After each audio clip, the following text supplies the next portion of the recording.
வணக்கம் மக்களே, இன்னைக்கு நம்ம என்ன பார்க்க போறோம்னா லக்னோ வெர்சஸ் மும்பை மோதிய போட்டியில் அதிர்ச்சி ரிசல்ட், முடிவான பிளே ஆஃப் அணிகள், புள்ளிப்பட்டியலில் நிகழ்ந்த பெருமாற்றம்.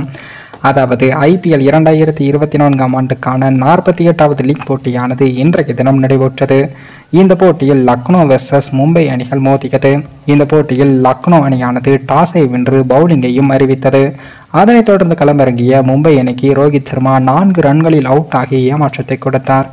அப்போது வந்த சூரியகுமார் யாதவ் அதிரடியாக விளையாட முயற்சித்து 10 ரன்னில் அவுட் ஆன நிலையில் அடுத்ததாக வந்த திலக் வர்மா 7 ரன்னில் ரன் அவுட் ஆகி ஏமாற்றத்தை கொடுத்தார். போதா குறைக்கு அடுத்ததாக வந்த captain Hardik Pandya golden duck out ஆனதால் 27 ரன்களுக்கு 4 விக்கெட்டுகள் என ஆரம்பத்திலேயே தடுமாறிய மும்பை அணியானது 100 ரன்களை தாண்டுமா என்று அந்த அணி ரசிகர்கள் கவலையடைந்தார்கள்.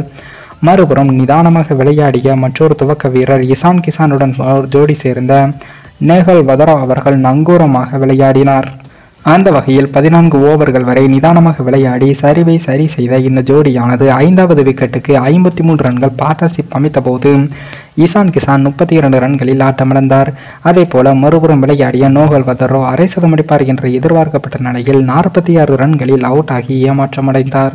இறுதியில் டிம் டேவிட் 35 ரன்கள் எடுத்ததால் ஓரளவு தப்பிய மும்பை அணியானது 20 ஓவர்களில் 7 விக்கெட்டுகள் இழப்பிற்கு 144 ரன்களை எடுத்தது. அதிகபட்சமாக லக்னோ அணி சார்பில் மோசின் கான் 2 விக்கெட்டுகளையும் எடுத்தார். முன்னதாக மும்பை இந்தியன்ஸ் அணியின் நட்சத்திர சீனியர் வீரர் ரோஹித் சர்மா தம்முடைய 37வது பிறந்த நாளை கொண்டாடினார். மும்பைக்கு 5 கோப்பைகளை வென்று கொடுத்து வெற்றிகரமான கேப்டனாக சாதனை படைத்துள்ள அவர் சமீப காலங்களாகவே ஐபிஎல் தொடரில் சுமாராக செயல்பட்டு வருகிறார். இருப்பினும் இன்று பிறந்த நாளில் ரோஹித் சர்மா அடித்து நொறுக்குவார் என்று ரசிகர்கள் ஆவலுடன் காத்திருந்தார்கள். ஆனால் 5 பந்துகளில் 4 ரன்களில் அவுட்டான அவர் ரசிகர்களுக்கும் மும்பை அணிக்கும் ஏமாற்றத்தை கொடுத்து உள்ளார். அதன் பின் பேட்டிங்கில் களமிறங்கிய லக்னோ அணியானது இறுதியில் வெற்றியையும் பெற்றுள்ளது.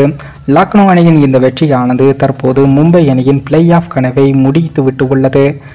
ஏனென்றால் மும்பை அணியானது 10 போட்டியில் விளையாடி 7 தோல்வி 3 வெற்றிகளுடன் புள்ளிப்பட்டியலில் அதாள பாதாளத்தில் உள்ளது. இன்னும் மும்பை அணிக்கு 4 போட்டிகள் உள்ளது. அதில் என்னதான் வெற்றி பெற்றாலும் மும்பை அணியானது பிளே ஆஃப் செல்வது என்பது கடினம்தான்.